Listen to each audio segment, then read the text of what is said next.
Hi, nice to see you all, ladies. Hi, Jody. Hi, Hala. I'm just setting up YouTube and then we're starting. Great. Okay, great. Thank you very much for joining this week's webinar on the impact of COVID-19 on gender equity and particularly in food security. It's one of those topics which will see a lot more attention, I hope, over the next few months and years, because in many ways COVID-19 has thrown us back socially and in terms of gender relations, because we've seen old structures re-emerging, in particular in relation to gender. So today we have a fascinating panel of very interesting and important speakers on the topic with insights from around the world. Our first speaker is Juliet Colman. Juliet is founder and director of Security Women, which is an advocacy and research non-profit organization registered in the UK and the United States. If you want to go on their website, it's www.securitywomen.org. It calls for greater awareness of gender equality issues within the security sector globally and to promote the inclusion of women, of more women. This includes the issue of security within internally displaced populations and refugee camps. She's currently discussing police reforms across the world following the Black Lives Matter campaign. She completed her PhD on cultural consumption at the University of East Anglia, and she has been a visiting scholar to the New School in New York and Stellenbosch University in South Africa. Before that, she worked in human resources in the private sector, and she also holds a degree in human resources development from Kingston University in the United Kingdom. As our second speaker, we have, we have Francesca Greco. Francesca Greco is based in Nicosia in Cyprus. She served as the program officer at the United Nations World Water Assessment Program, UNWWAP UNESCO, from 2011 to 2017, where she acted as the gender focal point and the person in charge of the regional monitoring process. Her work was mainly on gender disaggregated indicators for water monitoring. Since then, she's completed her PhD. I believe early this year, she completed her PhD at King's College in London on the issue of agriculture, food security, and in Sicily, in Italy. And she's also the author of numerous works in Italy on water footprints, and she's a co-editor of the volume The Water We Eat by Springer, which has had more than 21,000 downloads in the last few years. Then we have Meredith Jackson-deGraffenried. I hope I pronounce this properly. She's a technical advisor in Helen Keller International's Asia Pacific Regional Office, where she supports country offices primarily in nutrition and food security programming and mixed method research. Her work with Helen Keller emphasizes reducing social disparities in health and food security outcomes, increasing access to essential services, improving resilient livelihoods, and accounting for psychosocial and other factors that influence nutrition, food, and livelihood decision-making. Meredith holds an MA in cultural anthropology and a PhD in biocultural medical anthropology with a focus on maternal health and child health and nutrition. These days, she lives in Zambia while supporting Asia Pacific, heading out into the bush whenever possible for a bit of camping and safari. Then we have Jody Harris. Jody Harris is an applied researcher with a particular interest in the politics and ethics of food and nutrition and policy and social interventions for healthy diets. She conducts largely qualitative research into power in societies, including work on equity and marginalization. Power in politics, including political science work on policy processes, and power in food systems, including the roles of different systems actors. She also leads research to understand food systems and their drivers in context. Jody is currently a senior researcher at the World Vegetable Center in Thailand, bringing a food systems and policy focus to work on vegetables in food systems for healthy diets. She's also a research fellow at the Institute of Development Studies in Brighton in the UK, where she has furthered conceptual thinking on equity in nutrition. So very happy to have you all there. And then from AUB, we have Hala. She is an associate research professor and the interim director of the Center for Research on Population and Health at the Faculty of Health Sciences of the American University of Beirut. Her research focuses on the social and structural determinants of maternal and child health and nutrition in low resource settings and marginalized populations. Her research includes mixed method studies of food insecurity experience, barriers to appropriate infant feeding, and barriers to antenatal care access in Lebanon, as well as survey research on food security, nutrition, and health status of refugees. Her work responds to the challenges identified by designing, implementing, and evaluating public health interventions to address these. She holds a PhD from St. George's University in London and a master's in public nutrition from the London School of Hygiene and Tropical Medicine.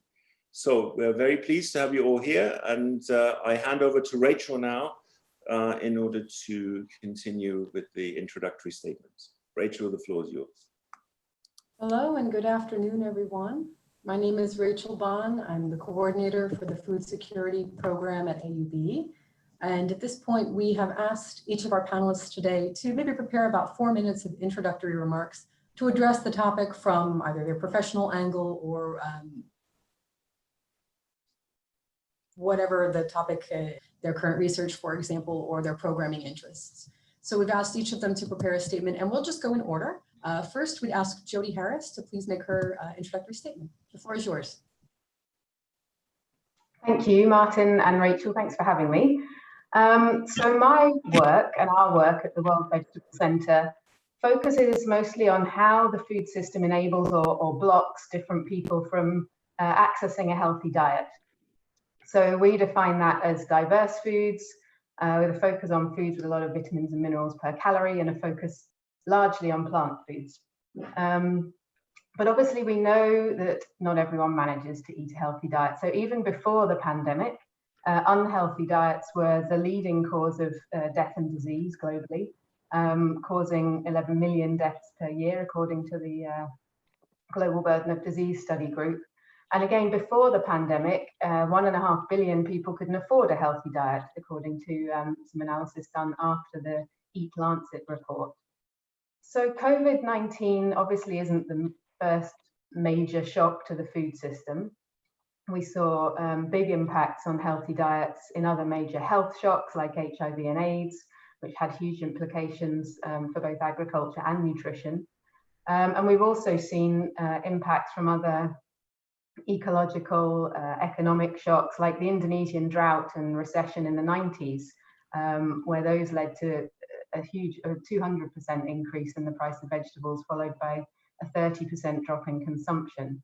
And so with COVID, we've seen something similar. In work we've done in India in the past 2 months, we found that incomes and prices were dropping for vegetable farmers with the COVID lockdowns in particular, and crucially that farmers were less able to access nutrient-rich foods than they were before the pandemic. So obviously that all sets the scene on how the food system was before the pandemic in terms of facilitating healthy diets, and it really wasn't great for everyone. And then the further pressures that COVID-19 has put on the system. But obviously the first key point that I want to make here, and we know this, is that the impacts are not playing out the same for everyone. So obviously the virus doesn't discriminate in infecting different groups, as far as we know. But the effects of a family member being sick or the effects of the lockdowns and other policy measures that are in place absolutely have differential effects for different groups. And so we always see the diets of the most marginalized in society will be most affected. So obviously in many contexts, women are a particularly marginalized group, both as food system workers and as providers and consumers of healthy diets. So obviously the contributions of women to agriculture and the impacts of agriculture on women vary hugely with context. In India, where obviously the status of women is a very live issue, we saw in that recent work that the livelihoods and diets of women farmers were worse affected than of male farmers on average. So women as workers in food systems are differently affected by COVID policy responses. And then women are often more vulnerable than men to diseases because of a complex mixture of biological and social factors. And we know that women play a major role in family healthcare, providing a majority of caring time within the household in most contexts. So women are affected if a household member is sick with COVID-19, and then that has implications for their food systems work and for their time to provide healthy diets for themselves or their families. But the last point I'd like to make is that as important as gender relations are, and obviously they are very important, gender is one of many different facets of marginalization that play out in a person's life. So depending on context, there may be other factors, things like age or ethnicity or caste or religion or disability or sexuality, that might marginalize different groups from being able to engage in or with food systems for healthy diets. And obviously those aspects interact. So for instance, a poorer, younger woman of a marginalized ethnic group might be multiply disadvantaged in terms of personal resources or access to healthy foods or to fair food system jobs in comparison to someone with fewer or none of those traits. So I'll just end for now by saying I'd like to broaden out our discussion of equity in food systems to understand that gender is a very important issue, but is one of several types of marginalization interacting with those other forms. Thank you. Thank you very much, Jody. We'll go next to Juliet Colman. Okay, Juliet. thank you. Thank you very much, Rachel. I'd like to start by saying, I suppose to reiterate what Jody has said, that the global pandemic of COVID-19 is devastating and unprecedented and has exacerbated all inequalities and vulnerabilities. According to Phumzile Mlambo-Ngcuka, she's the Executive Director of UN Women, 90 countries are in lockdown and 4 billion people are sheltering at home from the contagion of COVID-19. Analysis by CARE and the International Rescue Committee has found that most decision-making bodies set up in response to the pandemic are dominated by men. And when you get men's dominance in decision-making positions, it means that women's needs are often overlooked. And more than this, women's potential for leadership is not being sufficiently leveraged. My work for most of my career has been striving for gender equality. Now more particularly focused on the security sector, which is overwhelmingly male dominated. Security Women, my organisation, carried research out recently in South Africa.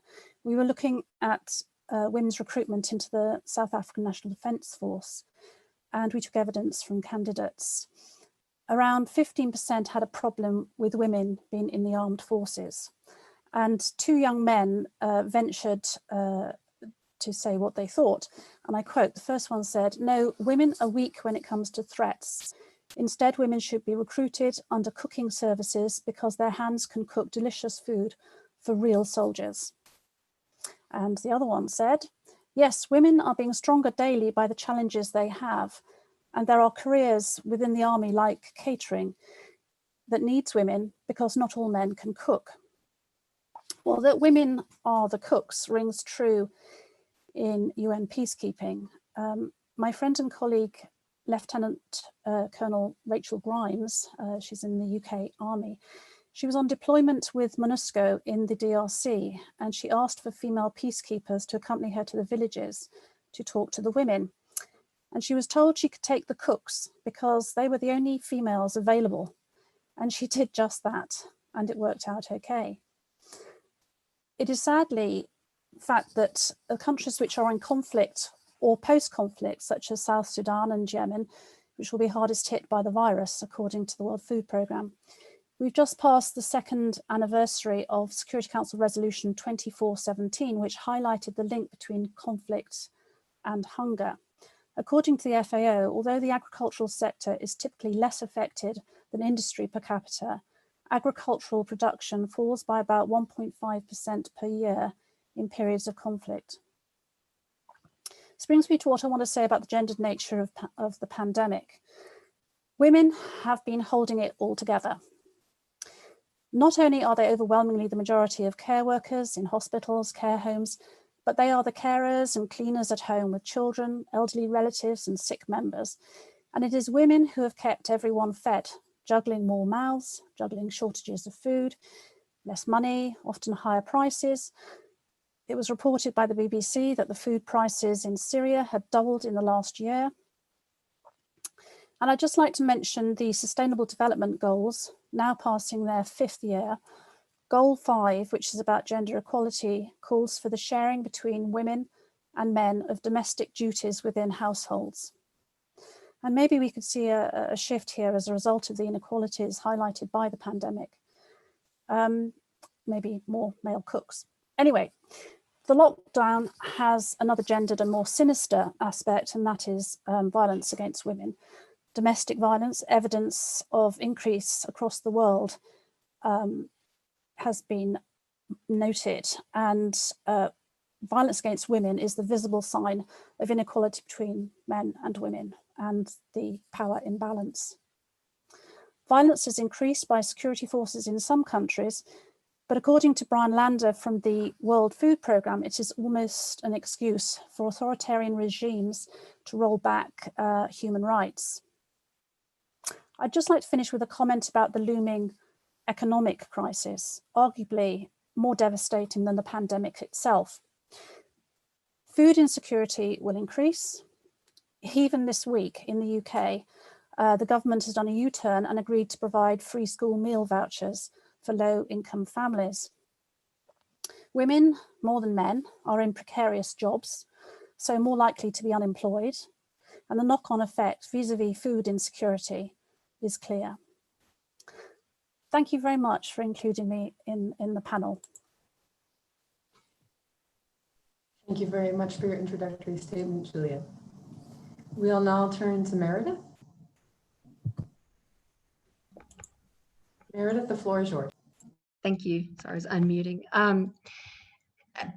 I think Jody and Juliet have really covered a lot of ground already with their opening statements. And, what we're seeing, Helen Keller primarily works also with food security and nutrition programs with women, and we target women of reproductive age or households with women of reproductive age, and working with host country governments and other stakeholders and other partners. We generally try to take a gender transformative approach to improving nutrition outcomes for women and children. And what we're seeing, what we're seeing are the disruptions of the supply chain as the globe, everyone in the world is seeing, and that impact is not just on the supply of food, it's not just on the supply of services, but it's also on the supply of inputs for farming households. And we're seeing a myriad repercussions of this. In countries where we work, a lot of countries where we work in Asia have been on lockdown for up to 8 weeks now or longer.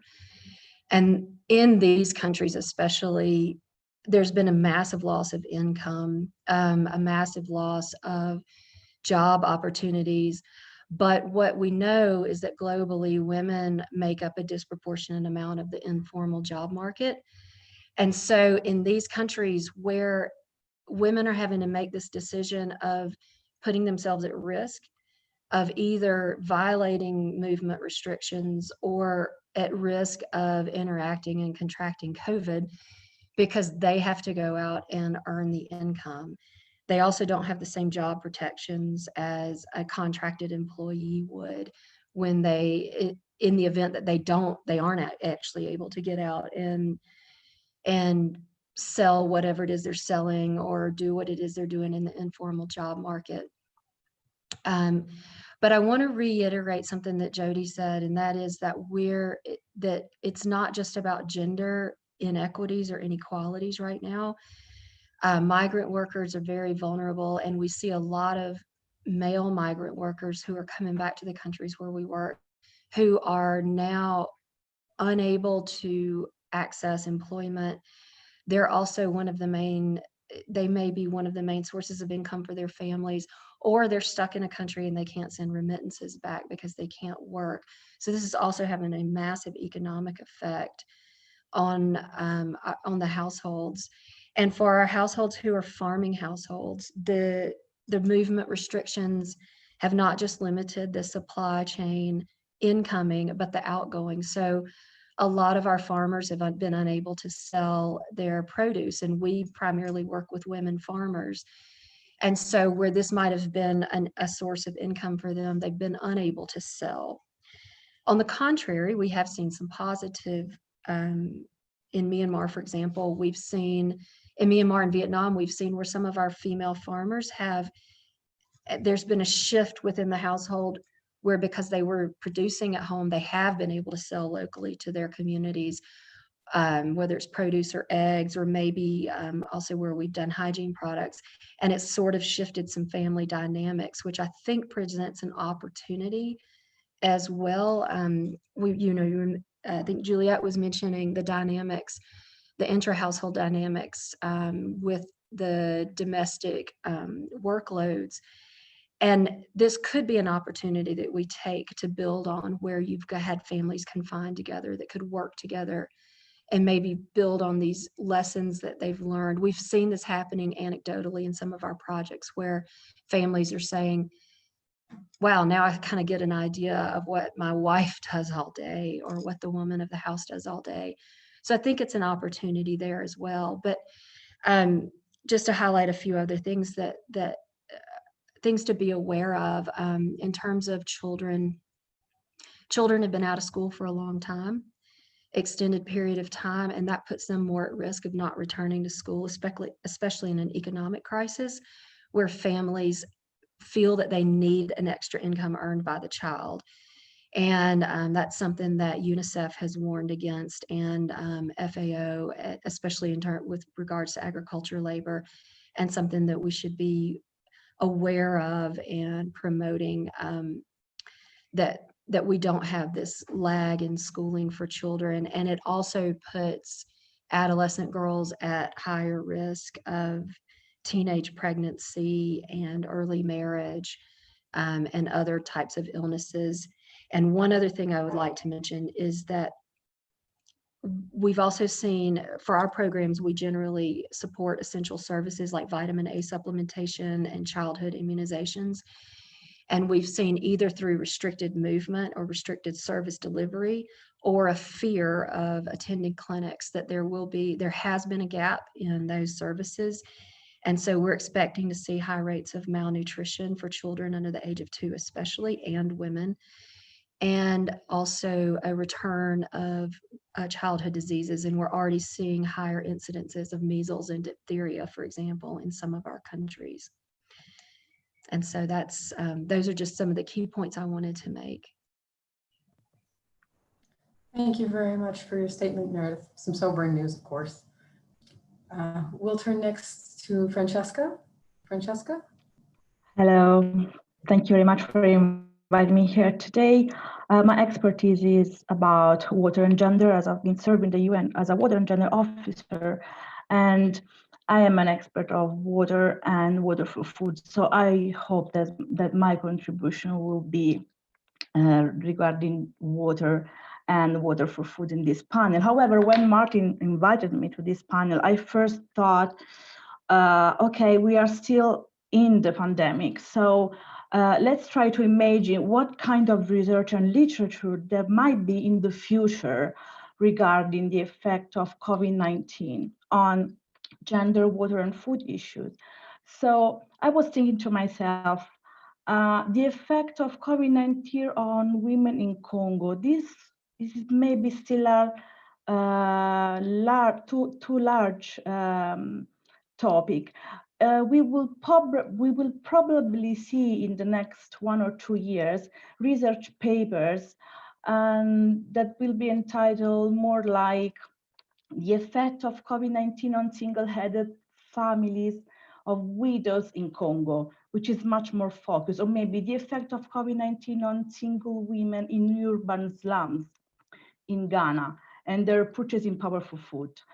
the effects of COVID-19 on married women, middle-class urban working women in Italy, for example, or poor rural women in Iran, the effect of COVID-19 on Black and white females in the US. And for example, again, we will see papers on effects of COVID-19 on immigrant workers in the nursery sector in Canada and their access to food and food purchasing. Why am I brainstorming you with all these different titles of possible research in the future? Because COVID-19, we are still in the middle of it. When it will be analyzed, like any other shock, it will be analyzed across gender, race, and class. So I'm very much in line with what has been said by the previous speakers, because these are the other intersectionalities that will go across the gender analysis of COVID-19 with any other topic. So across the food supply chain and across the food access issues, there will be so many other intersectionalities to be analyzed. So COVID-19, gender and food security will need to be analyzed through so many other intersectionalities. So things I really know, so I will come back to the main issues of the relation between water and gender.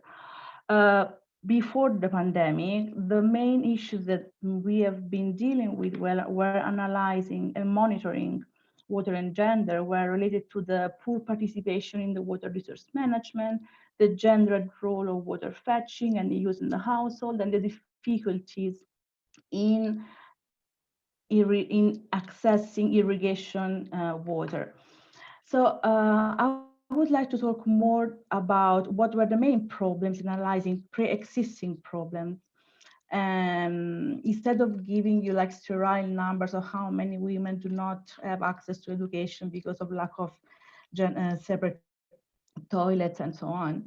The main problem that I've always been facing was the lack of data. There is a lack of data on gender and irrigation.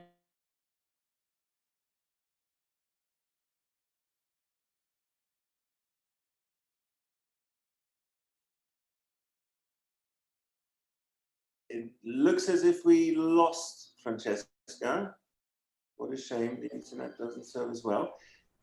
What I recommend is maybe we continue with Hala Ghattas and then wait for Francesca to come back online. Maybe she has to restart the machine. Hala, the floor is yours. Thank you. I'm just going to share I wanted to share a photo, but it looks like I don't have access to that. That's okay. I had a nice photo that I wanted to share of some women from a Palestinian camp in a kitchen. And I thought that coming last after all the other presenters, that many of the points will have already been brought up. And so what I thought was that I would show you this picture, which I think exemplifies how gender plays out in food and nutrition security in the current pandemic in our context here. Hala, 1 second, you can now share. I've given you share it? Okay. Can you see it? Hello? Yeah, okay, great. So these are women from a Palestinian refugee community living in Lebanon, who prior to the crisis had overcome various obstacles to establish this small catering operation out of an urban refugee camp. But they could just as likely be Lebanese vendors in a school shop or any number of women globally who work in the informal sector, but I'm just using them here as an example. And these women work in this kitchen and are paid on a daily basis with limited access to social safety nets. And during lockdown, the demand for catering decreased. There were constraints on their mobility, meaning that their operation was more or less halted. And so their livelihoods were impacted. At the same time, many of these women have children, and their care roles in the pandemic increased in terms of caring for children outside of school, as well as possibly caregiving to older family members. And then in this camp, for example, these children are at home and theoretically trying to learn from home. In this camp, most women have access to mobile phones and internet, but the cost of connections to the internet in the last months, because of the economic impact of both the financial crisis in Lebanon and the overlapping COVID crisis, have meant that connection costs have become prohibitive. And this is problematic for children who have to resort to homeschooling in this context. So if these women's daughters' access to technology is not prioritized, then their education is more likely to be set back and they're less likely to return to school when schools go back. And I was thinking that this has a long-term impact on their access to livelihood opportunities in future. It could lead, as has been discussed before, to early marriage. And it can kick off an intergenerational cycle of poverty and future vulnerability to food insecurity.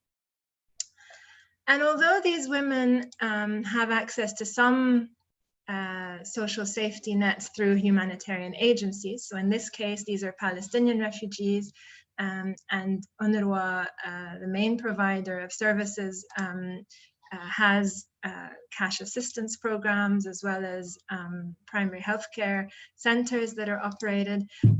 In the context of the economic crisis, which has led to a currency devaluation in Lebanon, and in this context, we've had about a 60% depreciation in local currency in the last 5 months. And this has obviously been exacerbated by COVID.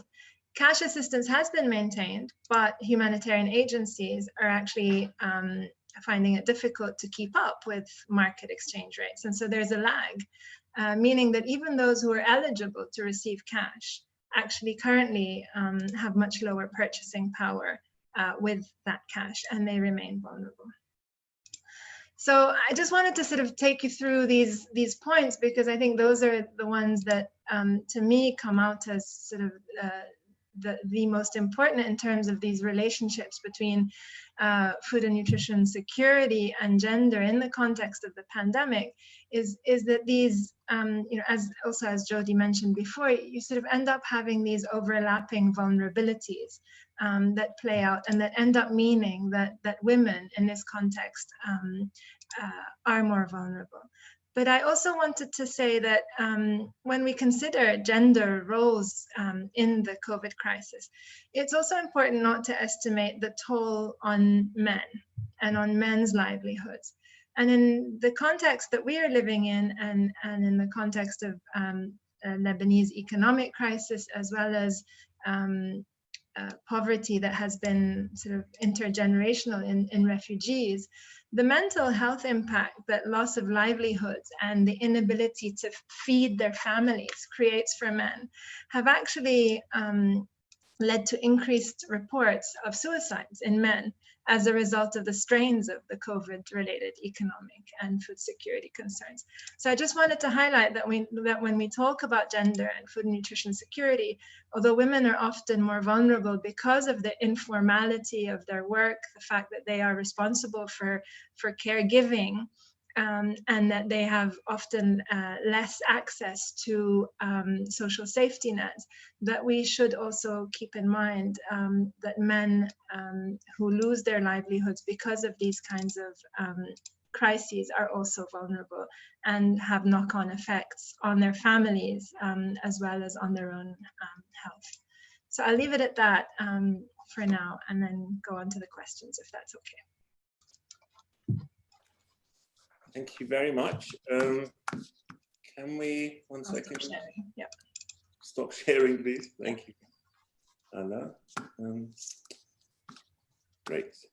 So now I would like to continue with some questions, moderated questions to the panel, and I would like to kick off with a question to Meredith Jackson-deGraffenried, because you're joining us today from Zambia, where COVID-19 appears to be low, at least the infections appear to be low.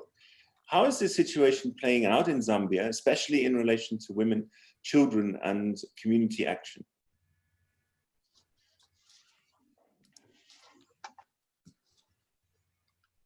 Meredith? Hello? I think you're muted. I think you need to. I'm here. I was muted. I was already talking. I was going to say, compared to a lot of places in the world, I think that Zambia, it's an interesting case because the government didn't shut down the borders.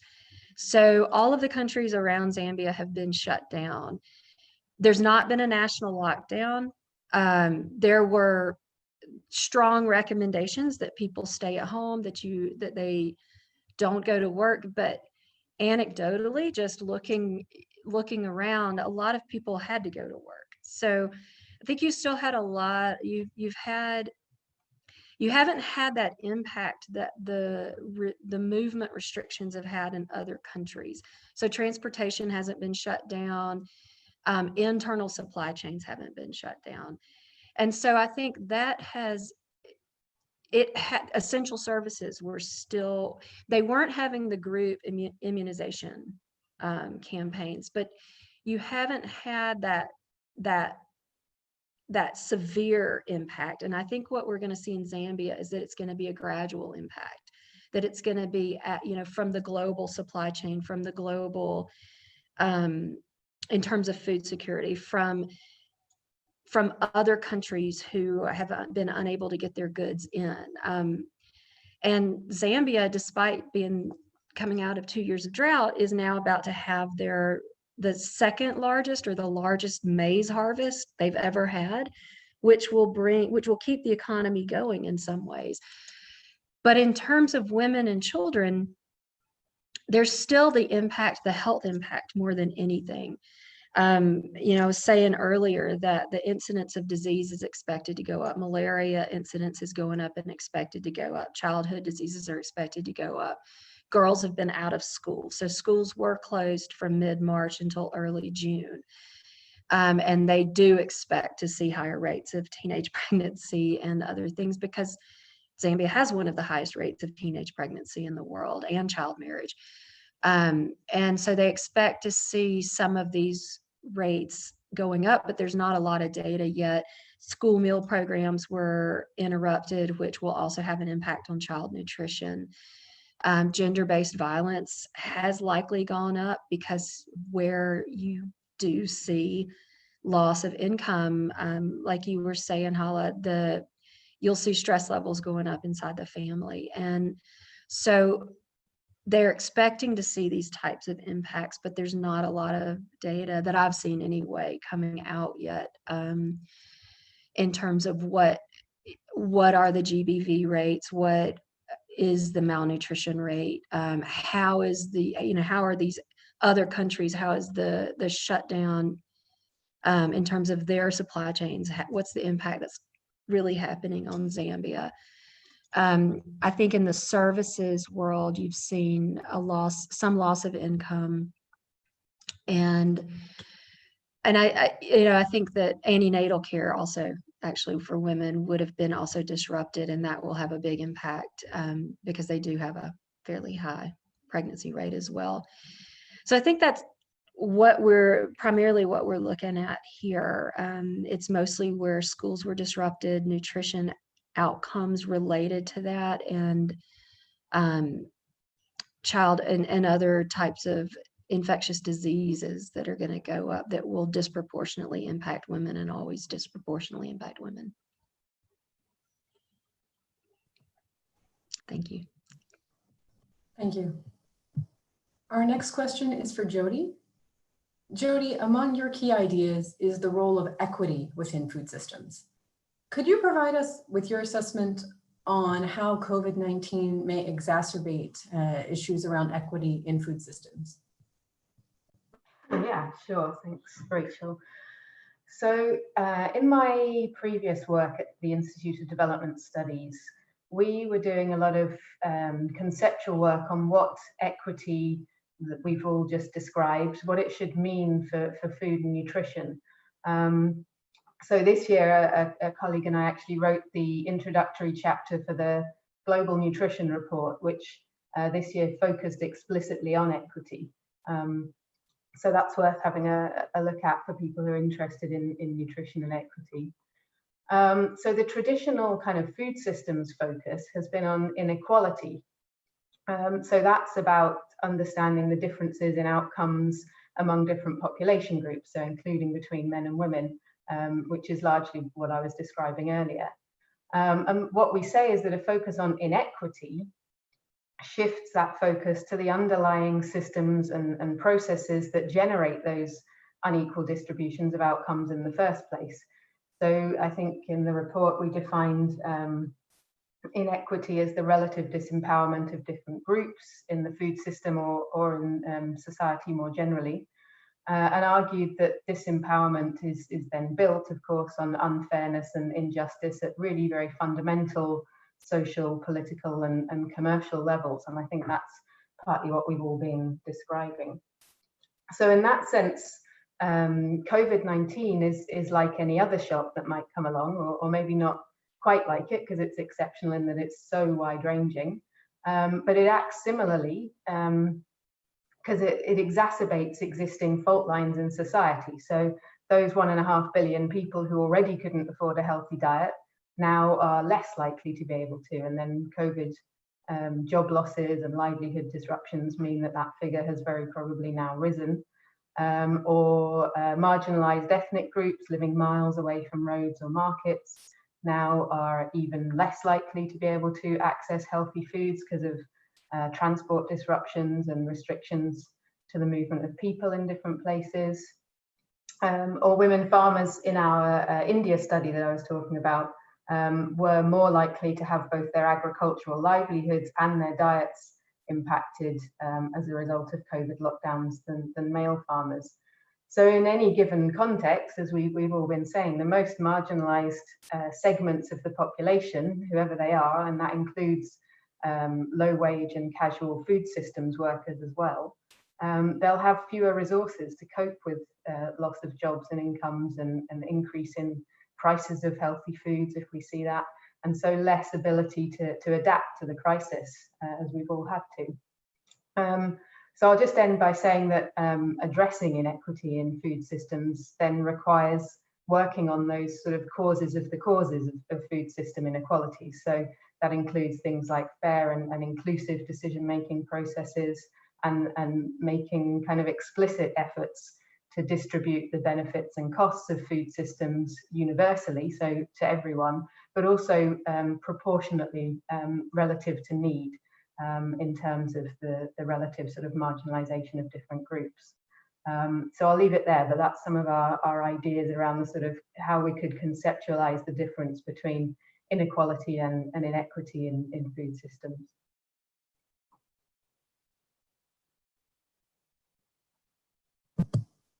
Thank you.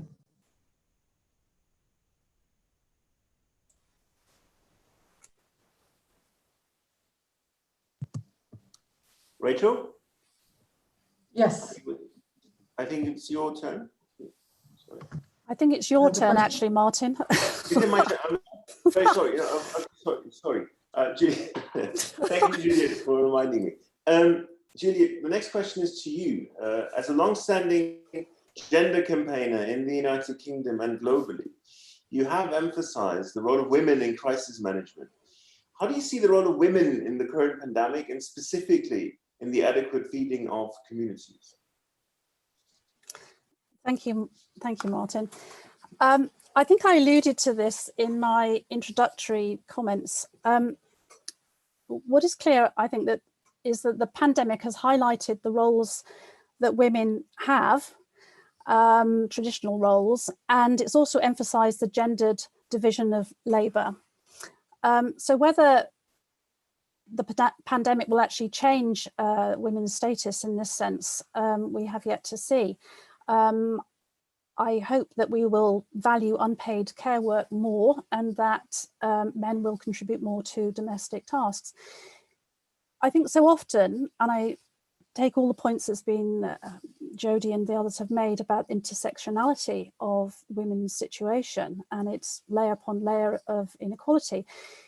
But so often women are either invisible or they're treated as second-class citizens.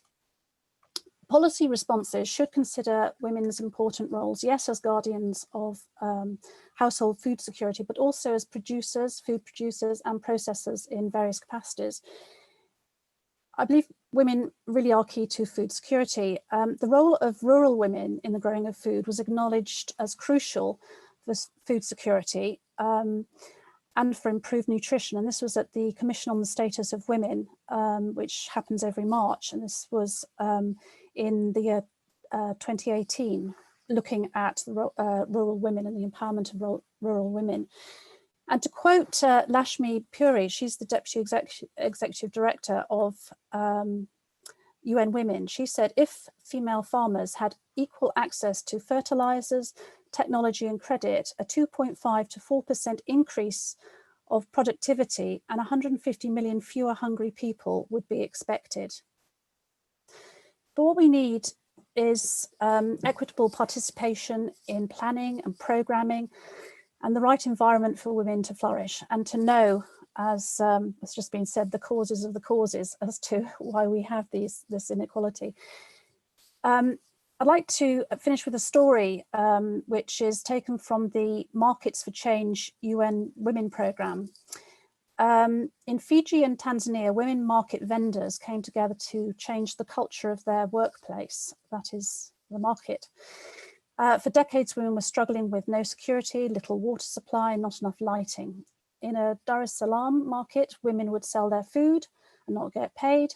They were abused by men, and yet everyone stayed silent.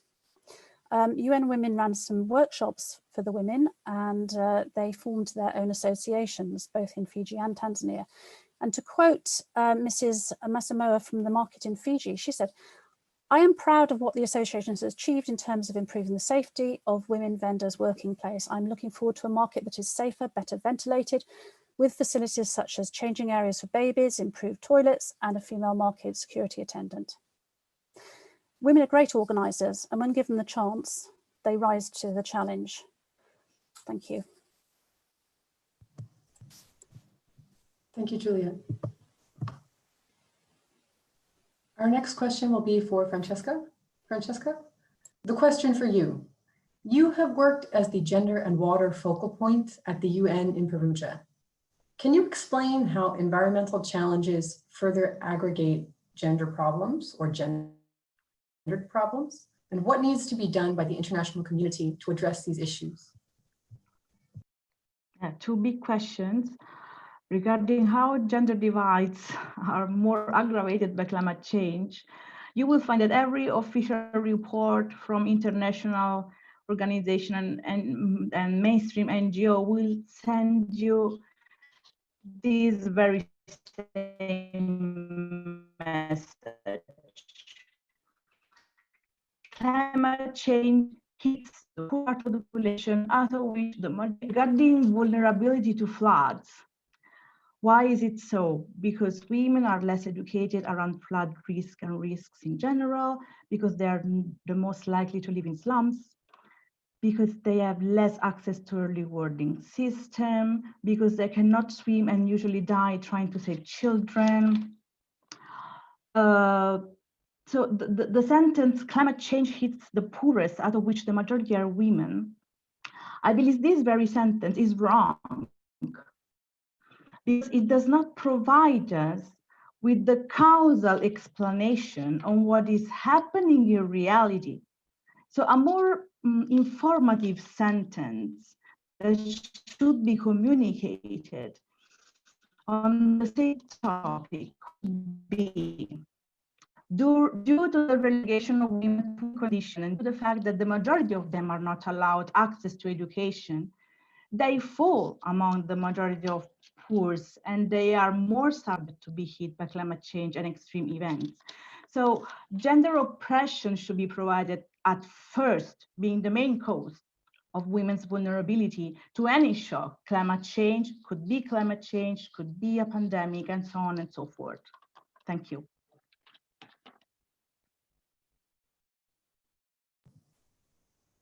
Thank you, Francesca. Thank you very much. Our next question is to Hala Ghattas. Hala, at the moment, Lebanon is considered as one of the most vulnerable countries in the world, thanks to a severe economic crisis and then COVID-19. And therefore, food insecurity is a very acute topic. Both the economic crisis and the pandemic take a heavy toll on the sustainable livelihoods here in this country. What are your first-hand experiences in the past few months, and how is there actually a way to address this? So as you said, so the situation in Lebanon is one of overlapping crises.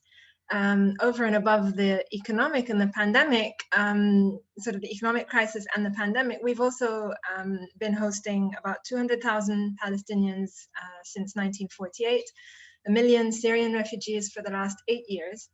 And the economic crisis, which began about 5 months before COVID, has been really exacerbated by the public health measures put in place to contain COVID. So in our context, women's livelihoods are particularly at risk of becoming more precarious as a result of various sort of overlapping risks and vulnerabilities.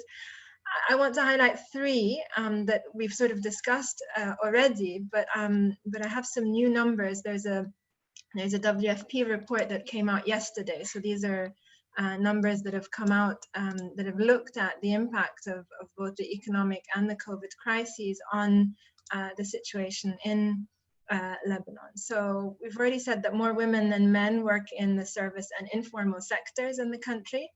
And in the absence of safety nets and with currency depreciation, there's already evidence, so from this report, that women's incomes have actually been reduced to a greater extent than those of men, as unemployment rates have increased.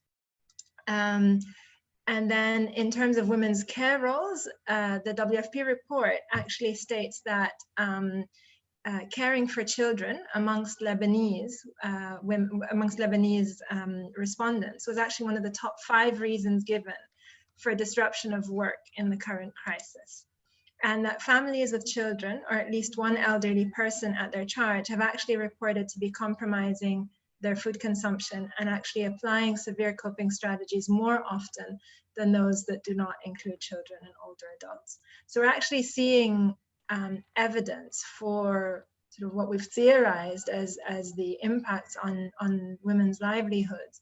We're actually seeing these in numbers at the moment. And then I've already alluded to the fact that a large proportion of refugees are actually women and children. And in these populations, women's livelihood opportunities were already constrained. They often engaged in seasonal informal work, including in agriculture. And again, the new data from WFP highlight that refugee women were more likely to have lost their income in the crisis, so Syrian refugee women, than Syrian refugee men.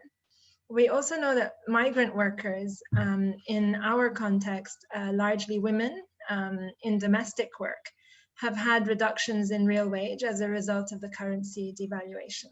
And so their ability to send remittances home has been affected, with potential knock-on effects on the food security of their families back home.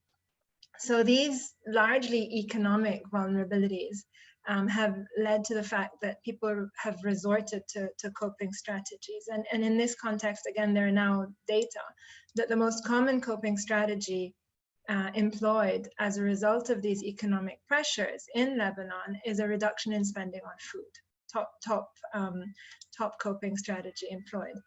But then there's often overlap with other vulnerabilities that we've already discussed, but also sort of poor housing and access to healthcare and medication in a context where the healthcare system is highly privatized. So there has actually been reports in this report as well of decreased spending on essential medications, as well as a perception amongst women of an increase in interpersonal violence. So these, again, it's a situation of these sort of overlapping vulnerabilities that co-occur, and as Jody said before, it's highly likely that these women who are in poorer households, living in larger families with more children, have more care responsibilities, have are more likely to lose their income, may have more precarious housing. So that there are these sort of overlapping issues. And up until today, in all our work in Lebanon, we had highlighted that this is a middle-income country that had been going through a nutrition transition. And much of our data in the past showed that food insecurity in this context generally translates into reductions in food quality, and in an increase in unhealthy diets, rather than reductions in food quantity and energy deficiency. The big issue at the moment is that the current, with the factors that are at play in Lebanon in the current situation, with the combination of sort of a high reliance on food imports. So we import between 60 to 80% of our food, soaring food prices, the currency devaluation, and the loss of livelihoods. There's actually a real worry that we will actually begin to see levels of hunger not seen in this country since the early 1900s. So I think at the moment, the situation is quite dire in our context. And you know, in terms of responses, I think the big issue that is under discussion here is that you really need sort of political action to relieve, if you like, some of these pressure points. So something has to give for things to change. And at the moment, it doesn't look like there is a way out. So yeah, I think I'll stop there. Thank you very much. Our next question is for Meredith. Meredith, until recently, you've worked in South Asia, including Bangladesh. And Bangladesh is home to one of the largest refugee communities in the world. How does the pandemic shape gender relations with respect to food and nutrition among the refugee population there, for example, the Rohingya?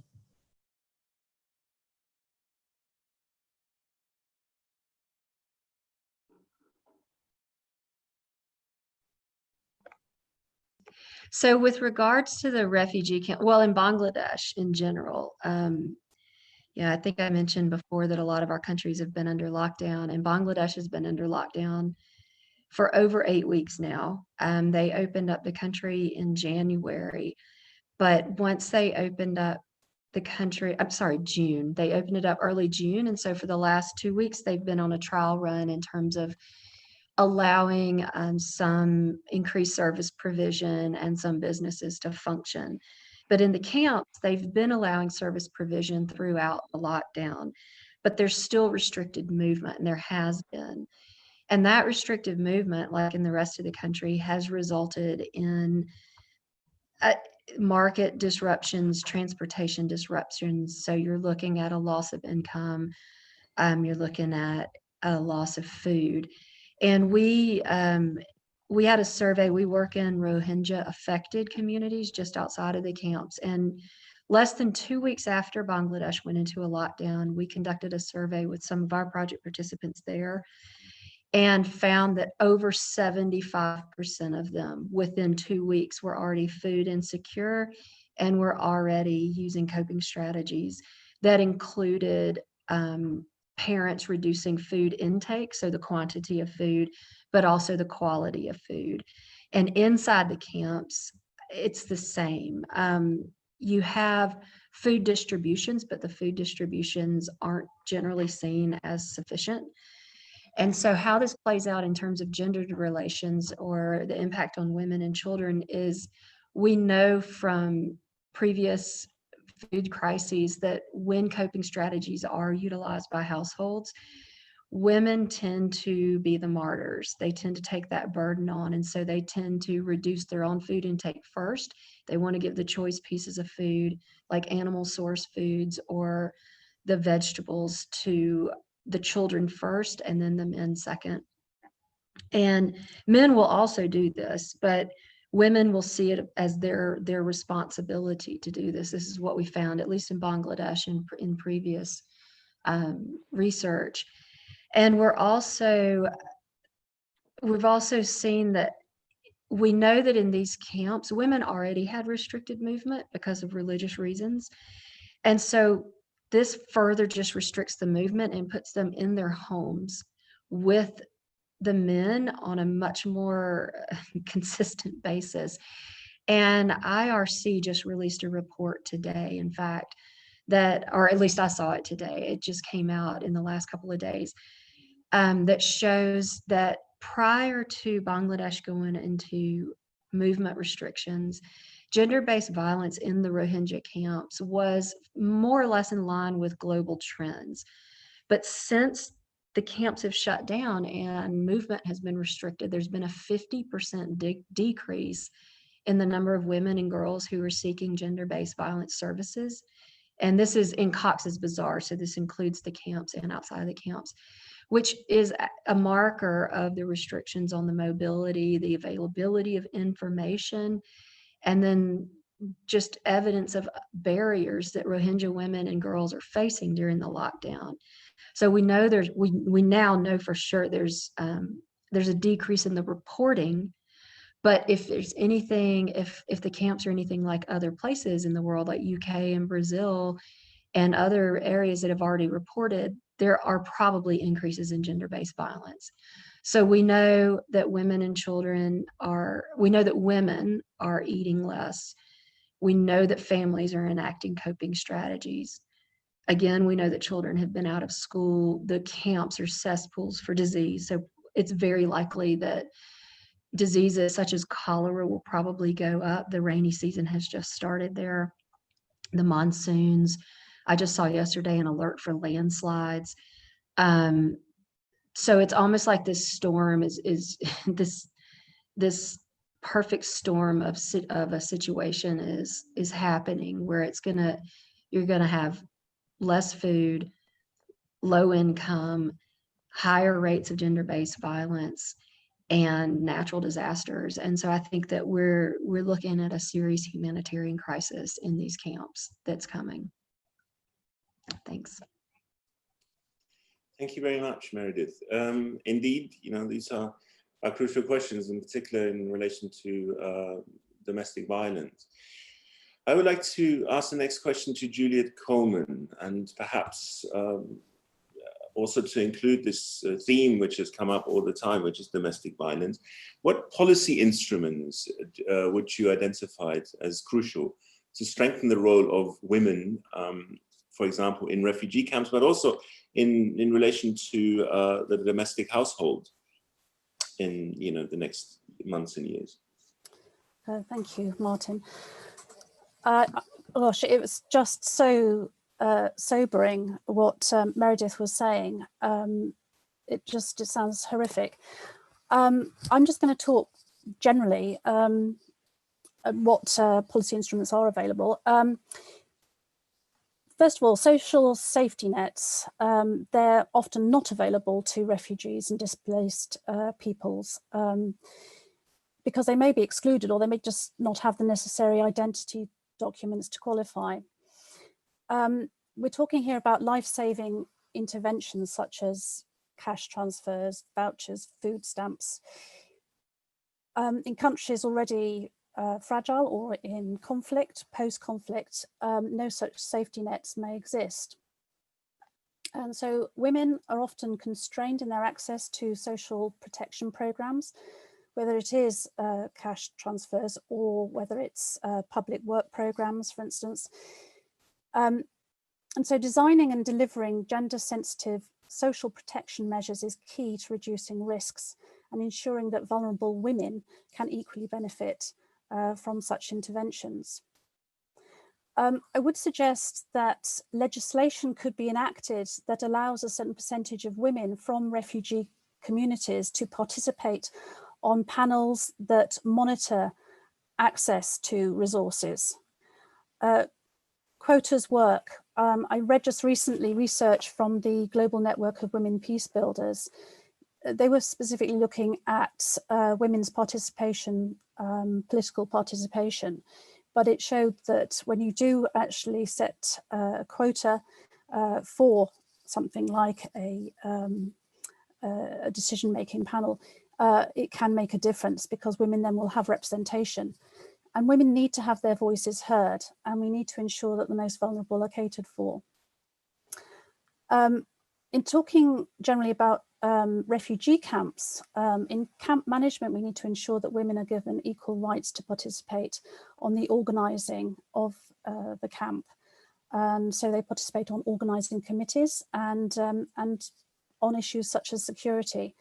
With my background, having female security guards is an important change to make. It is usually the very men who are given responsibility to keep everyone safe and secure that attack and abuse women and girls in refugee camps, and they also control the allocation of food. To mention one programme, UN Women in Jordan, they had a cash for work programme in the Satari refugee camp, which worked by providing women with ways to utilise their skills and labour within the camp-based economy. The programme combined cash for assistance with the provision of services such as childcare, daycare facilities. Not only did the programme work for gender equality and to combat violence against women, but most importantly, through increased household spending, the dietary diversity within the household and food security was enhanced. And just to mention, women's centres can be a vital source to refugee women.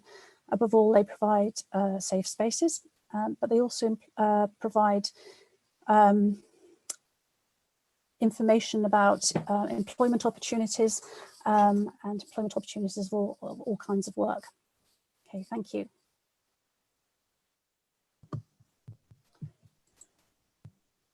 Our next question will be for Francesca.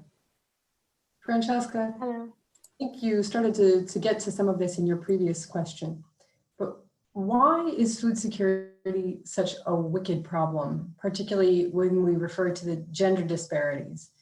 Before you were talking about the kind of underlying causes. Can you expand on those thoughts, please? Right, thank you for the question. I have no idea if you can hear me. I will go on in any case, so wish me luck.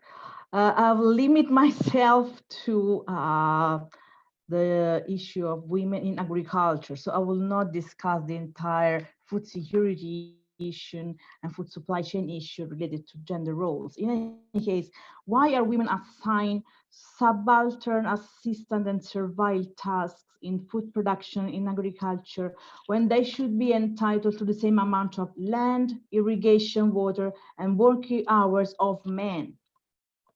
Patriarchal system and value system are so strictly linked to female agricultural working exploitation that, for example, there are a lot of statistics of ILO or UNESCO or FAO regarding unpaid hours, for example, in agriculture.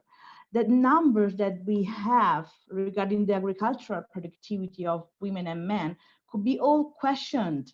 Are we really sure, for example, that male-headed plot of lands are actually being farmed by men? You know, there are statistics saying that women productivity in agriculture is smaller than men. How can we really be sure that people farming the land are men? So all numbers should be investigated more, but there's no evidence of interest on this type of research, which requires, as said before, separate male-female interviews. And the indicators are there, and this is what I've been contributing to in my service at the United Nations, but the political will is not there.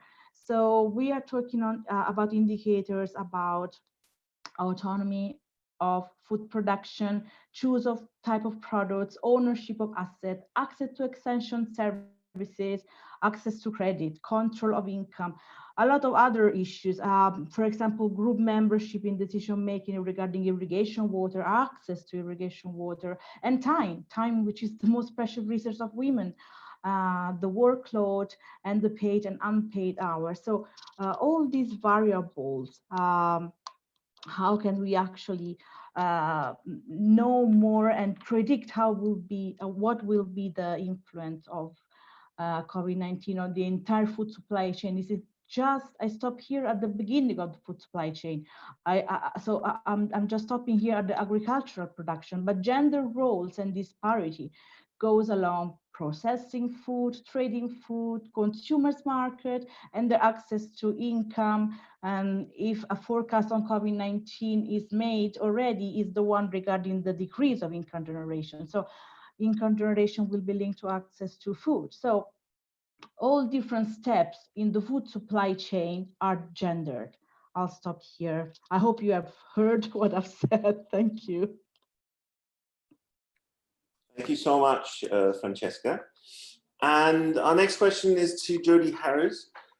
Jody, since you're working at the World Fruit and Vegetables Center, I would like to ask you this question: how fruits and vegetables are considered, as we all know, pivotal for healthy diets. But given the recent lockdowns across the developing world, what challenges do you observe and also foresee, because unfortunately we're not done with this pandemic yet, in accessing fruits and vegetables, especially for women and children? Yeah, thank you.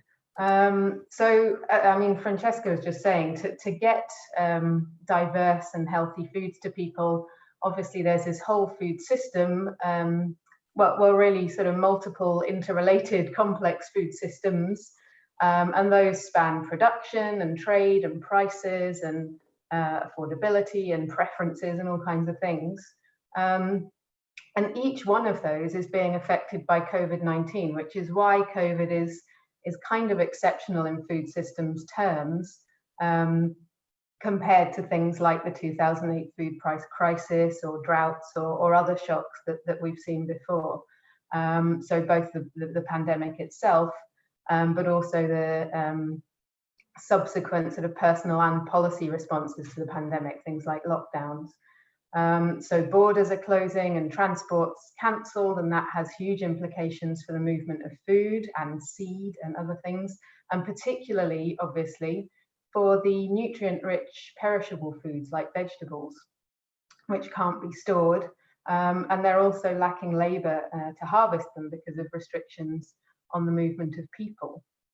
So the movement of food and people is really impacting how we get things like fruits and vegetables. It's unclear, I think, so far how prices are changing. I think that's going to have to be a bit kind of looked at after the event. But that work that we've done recently in India showed that the prices that vegetable farmers were getting certainly have dropped because of the drop in demand. They no longer had the outlets that they used to have. And certainly we know that affordability has reduced for lots of people because of job insecurity and layoffs because of the lockdowns. And then demand for healthy foods like fruits and vegetables is quite elastic, meaning people tend to prioritize filling their bellies or buying foods that are going to last a long time in times of uncertainty like this. So we've seen initial signs of further pressure on healthy diets because essentially people change their shopping habits. And then, so as I said before, each of those things will disproportionately affect the more vulnerable groups, including women and children. There are ways to address this, and I think we've had one question already in the Q&A box about, what can we do? So to address this kind of thing in food systems and to address it with an equity lens, there are a few things that we can do. I think some of these are going to sound almost glib after hearing about the very complex situations in places like Lebanon, like Bangladesh and others. So all of these need to be thought through for different contexts. But we can do things like making sure that immediate food needs are met through things like social protection, and school feeding. Those things inherently target marginalized groups. We could look at promoting shorter food chains and home production, things like vegetable gardening, where that's appropriate to keep food closer to home as a sort of medium-term strategy. And then we really need to put in equity-sensitive food policies, things like land rights, like basic incomes, for the longer term.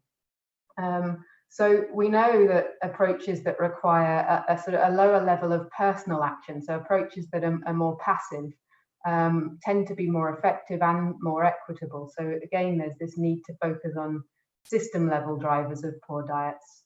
And then ultimately that means, you know, making more just societies and fairer political systems, which are actions far outside of the food system. And as Hala highlighted, you know, governments are not always willing or able to make those changes, but that's the long-term goal with an equity lens, I suppose.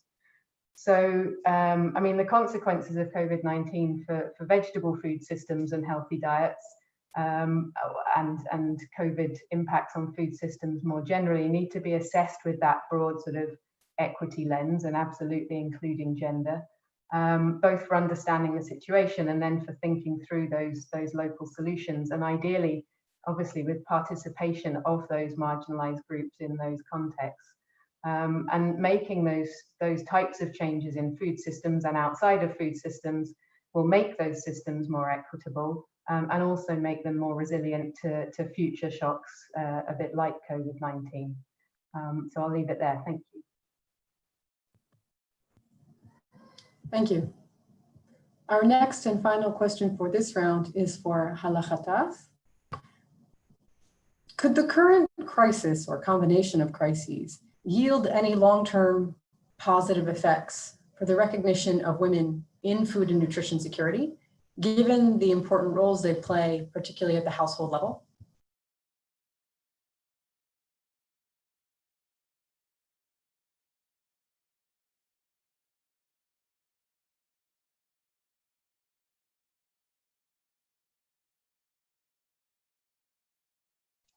Sorry, I lost my mouse for a second. Can I ask you to ask that question again, Rachel? Because as you know, this was not one that was thrown at me before. I guess let's just think about it this way then. Is there any chance that this combination of crises, particularly in the case of Lebanon, could have any positive effects on the longer term with regards to the recognition of women's roles, whether that be at the household level or in maybe the community? I mean, I think just to sort of reiterate some of what Jody was saying in terms of, I mean, I think at least in Lebanon, what's happened has been a recognition of the need to shorten food chains, for example, as well as a recognition of the really large care roles that women play. And I think that probably has been global in terms of bringing to the forefront these issues, whereas in the past, the assumption was that Lebanon doesn't need to produce its own food. We are a service-based economy. These kinds of crises kind of highlight the need to have some level of self-sufficiency, but also to cut out these middlemen. Our food system is filled with sort of with middlemen in terms of profit making along the food chain, which ends up disadvantaging the people who are closest to food. So these ideas of shortening the food chain have been brought forward, of investing more in the agricultural sector in Lebanon. And then I guess the fact that the refugee crisis has brought forward certain policy instruments, such as cash assistance, that have been put in place really at the time for those most marginalized populations. And I think there's a lot of learning from that for Lebanese populations and for actually extending these into national policies. So, I mean, I think there is learning that has come from these crises for some of these things. As I said before, I think that there is a huge sort of role for higher level policy change, which, you know, as you know, there's been a social movement in Lebanon that has been putting pressure for these changes to occur. And that social movement has very much involved women and girls also at the forefront of these social movements as advocates for equity across the issues that have been brought up by the social movements. So I think there are opportunities. There's a lot of learning from both the humanitarian crisis as well as from what these overlapping crises have brought to the forefront in terms of the dire state of the agricultural sector, the need to shorten food chains, etc. So yes, I think I'll leave it at that. Thank you very much, Hala. We're now opening up questions to our participants, but also others who join us online via YouTube or sometimes also Twitter. We have one question from Nasreen Salti, actually to all panelists, and I would like to raise this question to everyone. Any suggested recommendations in the COVID-19 response and recovery for policies that might mitigate the differential effect on women? Perhaps kick off with Francesca, who's already in the picture. Can you hear me? Yeah, what would be a policy we need to see? Is this now an opportunity to introduce new policies? Yeah, for sure, it will be necessary from international organizations and NGOs to understand that women are people and they are not a minority group. Okay, so just the sentence including gender is no longer acceptable as a concept. Gender roles improvement should be the new normal in all projects and especially in future projects. So what could be my recommendation for future action is that we will have no problem where there will be no need for gender officer, when gender will be finally part of any development action. So along with race and class issues, we should not just use gender to tick the box for gender sensitive or gender transformative of gender, whatever a project is required to be, just to increase the chance to have more points and get our project approved. Gender is not an add-on. Gender is not a theme. Gender is people, half of people on earth. So this is my advice. Thank you. Francesca, thank you very much for this brilliant statement. Yes, it is about people. It's not about just an add-on or what is often then described as a cross-cutting theme, which I find quite patronizing. What do the others think? You know, what kind of policies should we see? What should we work towards over the next few months? Perhaps Jody, what are your thoughts on this? Well, yeah, over the next few months, it's governments putting in these sort of short-term things, making sure social protection is reaching the people it needs to reach. Ideally, making sure that school feeding is going ahead. We've just had a big issue with that in the UK. It took a footballer to make the case that school feeding needed to continue in the UK. So making sure that those types of programs remain in place. Those things become, even those sort of fairly simple policy responses become very complex in some of the contexts that we've heard about, but taking a gender and equity lens in reality means making sure that those are reaching the people that they need to reach in those contexts. But some of the longer term things will stand us in better stead in terms of resilience for whatever the next crisis is, because there will be one. I hope it won't be quite as far reaching as COVID, but there will always be a next crisis for a food system, especially as complex as we've made ours. So things like making sure that land rights, legal land rights, work for women as well as for men, and in some places they work for neither. Looking at things like universal basic income so that everybody's covered, and then people can go from there. So it depends if we're thinking kind of short-term COVID response, and of course that's vital to make sure that people are surviving and surviving well during COVID, or then whether we're trying to think longer term about what we can put in place for the next thing for the people who are always hit hardest. Thank you, Jody. Juliet? Yes, thank you. Well, I agree with Jody. It's sort of about survival, particularly in places that Meredith's been describing. So yes, all the sort of safety nets that are necessary, and certainly some governments need to be challenged by civil society to make sure they do the right thing. long term, I'd like to say that we need to consider education very clearly. We need to ensure that girls get the education and equal opportunities to boys, and particularly in STEM subjects. We need to make sure that girls, more girls actually take more STEM subjects, that's science, technology, maths, and computing particularly. And they are the future. So we will actually see more girls coming through with the requisite skills, particularly in things like software development, because I know in cybersecurity, for instance, there is such a gap, a gender gap. And the repercussions of that gender gap are huge, and it must be the same in food systems as well. So firstly, education. And then I would also say that we can do more in terms of trying to get equality, gender equality on decision-making bodies.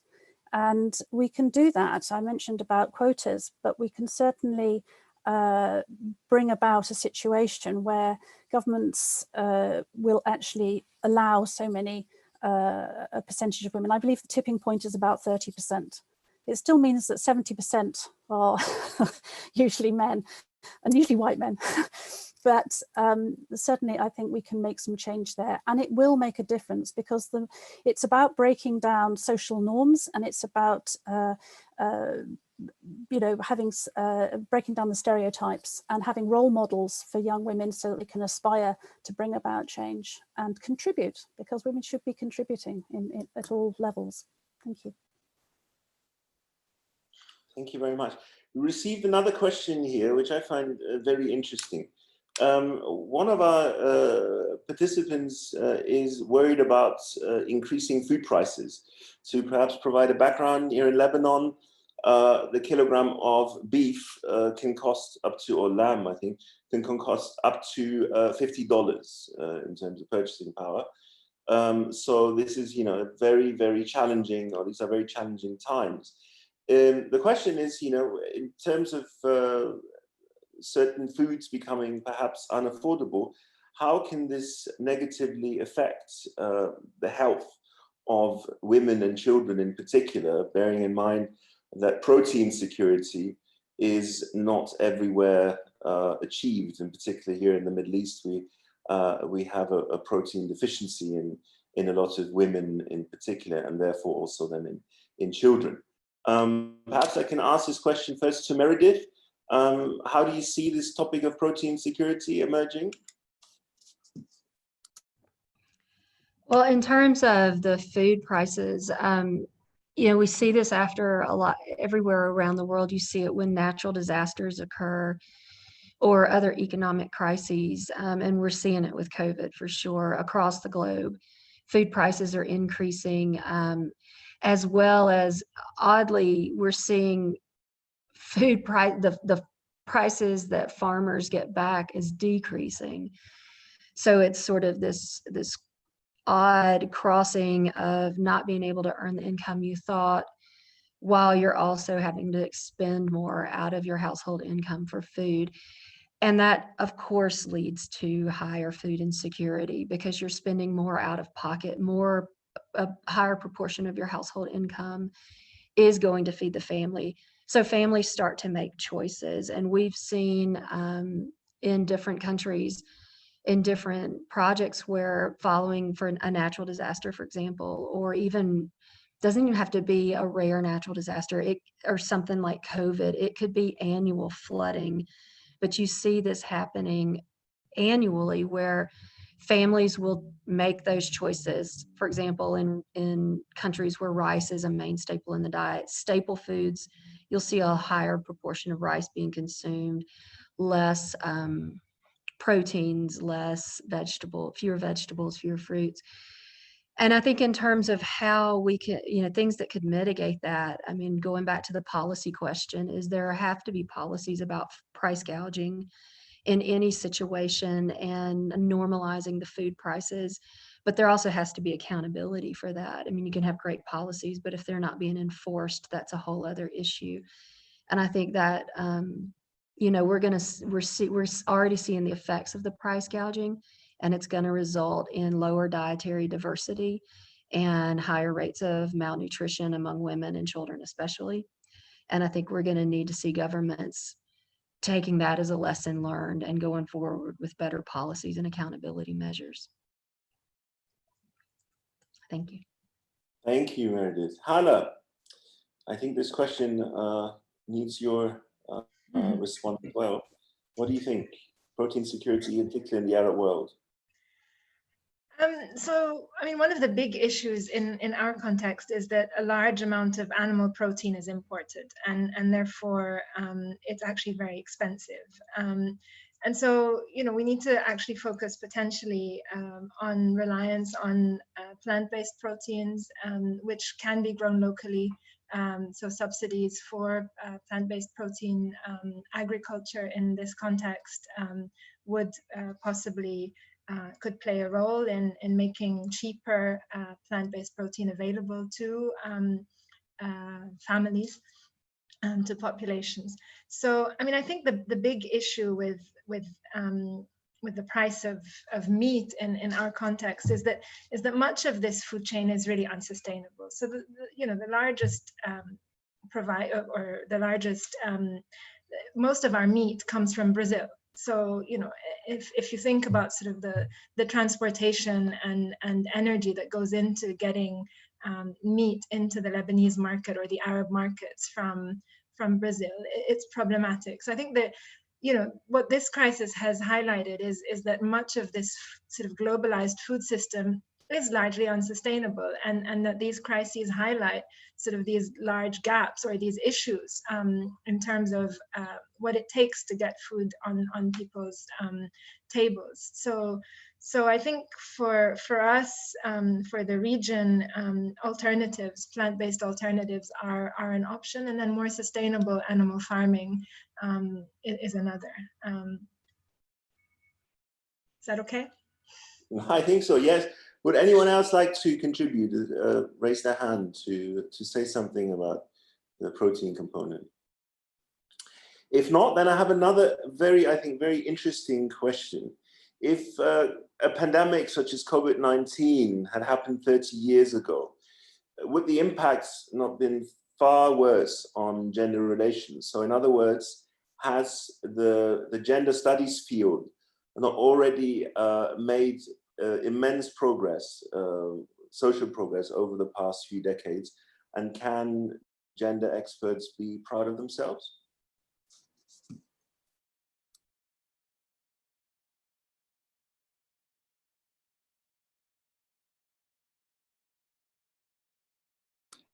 Juliet, are there also positive news in relation to gender studies and the achievements that have been made, and we're seeing them today?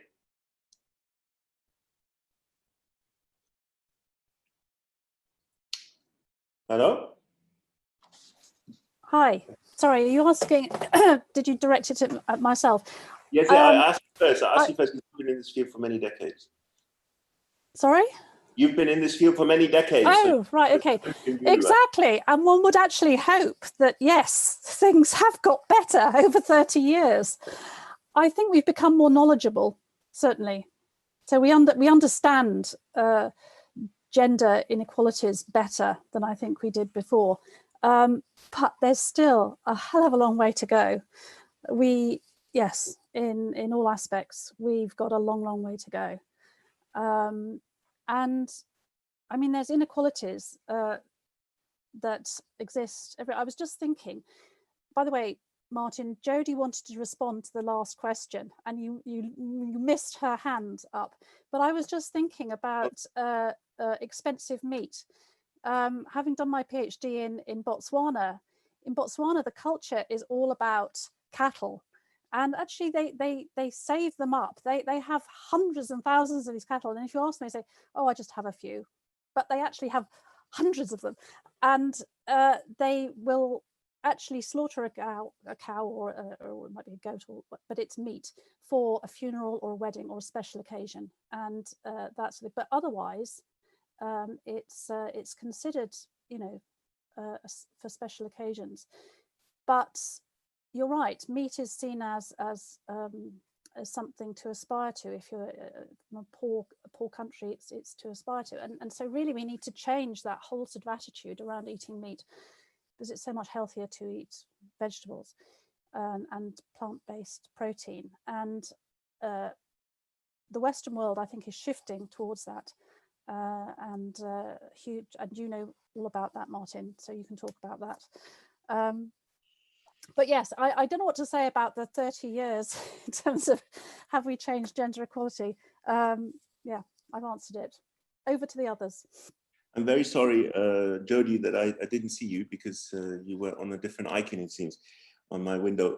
Jody, I didn't want to interrupt you. Please, you want to say something about the protein security question, I believe. Yeah, no, not at all. I just put my hand up a bit late.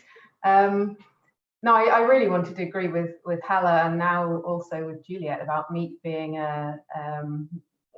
it's not a necessity. It's got plenty of nutrients, but so have vegetables, and vegetables are a much cheaper source of most of the nutrients that we need, and there are plant-based proteins that are perfectly serviceable. So that doesn't deal with the preferences issue and the aspiration issue that Juliet was talking about, but certainly it can deal with the issues of need and diet and necessity.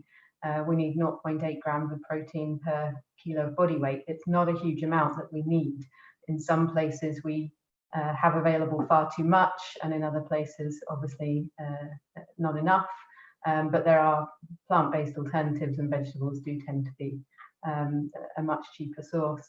And then just a quick input on the second question about gender studies. I'm not a gender expert at all, but I suppose my observation is in some places, yes, we've done very well, and in other places, it's only just beginning. It takes a long time to change gender norms. It takes a long time to change entrenched power structures. And that's even if we're certain that we're doing the right thing, you know, every time by doing that. There's positives and negatives that come out of the process, even if the goal is a good one. So yeah, in some places we've done very well, in others it's only just beginning. Thank you very much, Jody. Can I just, sorry Martin, can I just add something? That this year is a year of anniversaries, and it was 1995 when we had the Beijing conference, World Women's Conference in China. And so we've had the Beijing Platform for Action, and it is very comprehensive.